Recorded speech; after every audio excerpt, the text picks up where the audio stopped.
going along the state road that from Cefalù goes on until Palermo, along a coast of particular beauty, we met places of particular interest, set among cliffs and sheer descents to the sea, sandy beaches and unique, extraordinary bays.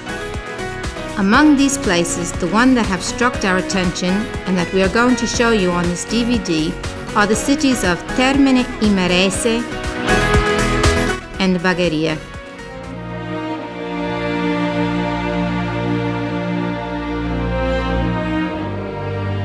On the coast, the city of Termini Imerese boasts a splendid geographical and panoramic position that sweeps along the whole Palermitarian coast. The Vittorio Emanuele III Square is the civil and religious heart of the entire city. An imponent cathedral is erected there. It is dedicated to Saint Nicholas of Bari, built in the 15th century and rebuilt in the 17th century and completed in 1912. The actual front facade has 4 side niches with statues of the 14th century. It also has an imposing and slim, graceful bell tower. At the base of this bell tower, a fragment of a Roman cornice has been cemented in. The cathedral is constructed in a Latin cross shape and divided into 3 aisles, with a transept over surmounted by a low and luminous dome. The sacred church holds in it precious works of great cultural and artistic interest that date back to 1472 until 1998, like the wooden crucifix made by Giacomo di Leo, the statue of the Madonna of the Mazza by Giorgio da Milano, the Virgin from the Bridge within a marble oval by the artist Ignazio Morabiti. Precious are also the frescoes on the ceiling from which a luxurious chandelier hangs, but the principal attraction of the whole church is represented by the chapel dedicated to Blessed Augustine Novello, patron of the city. The wall paintings go back to the second half of the 12th century and represent 2 significant moments in the life of the Blessed. The body of this illustrious religious person is kept inside the chapel and exhibited to public veneration. The whole church is vast and bright, and it is very welcoming and invites to thoughtfulness and prayer.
We are in Bagheria, inside the Villa Cattolica, where you will see an important museum dedicated to Renato Guttuso, within the exhibition of precious works made by Bagherese artists.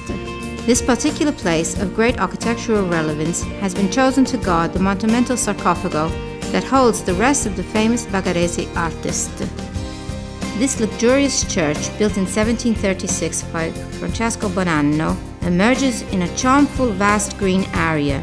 It still appears today like a big castle in Baroque style.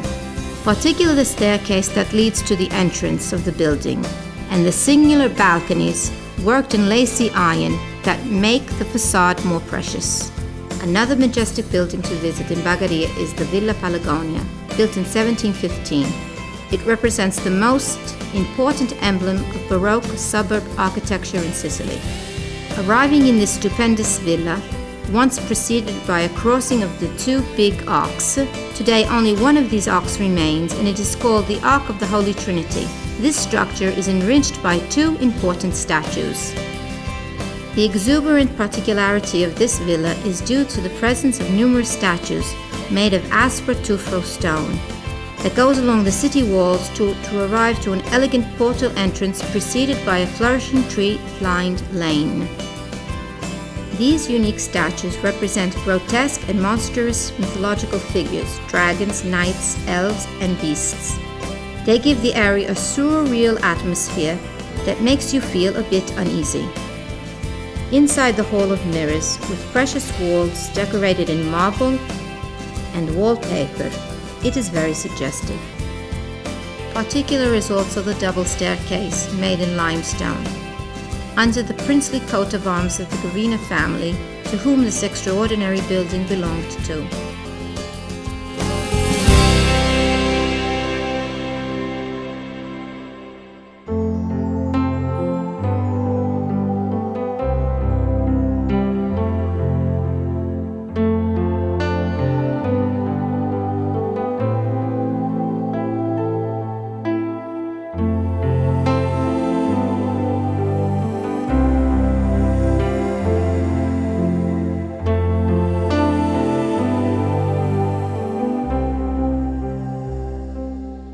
A few kilometers from Mazzara del Vallo, in the southern part of the province of Trapani, in a territory belonging to the city of Castelvetrano, is the biggest and most important archaeological park in Europe.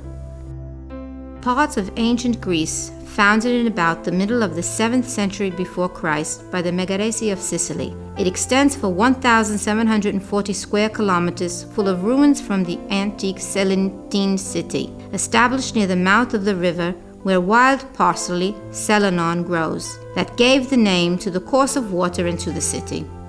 Today, in an atmosphere of the park that cannot be repeated, colossal ruins of the temples in pure Doric style are kept, whose magnificent metopes are guarded in the Regional Archaeological Museum in Palermo. The vast area is divided into different parts. On the western hills, surrounded by walls, you can see the Acropolis. Beyond the Modian River, there is the sacred area with temples and sanctuaries, and the eastern hills has a group of 3 great and majestic temples, one of which was reconstructed in 1957.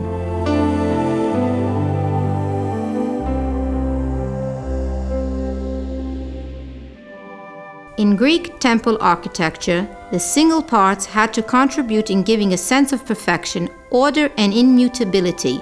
And it is exactly this search of perfection that transpires from each single part of these majestic architectonic ruins. Many centuries have passed from the years when Selinunte shone by its own light.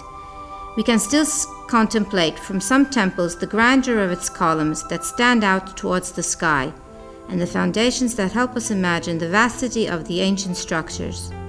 In some others we can admire the capitals that unfortunately have fallen down and are on the ground, and others only a few fragments of their splendid arcs and fregges. But looking around, the splendor of the ancient city is revived in a valley that still contains the perfect architectonic forms that only the Greeks have been able to carry out.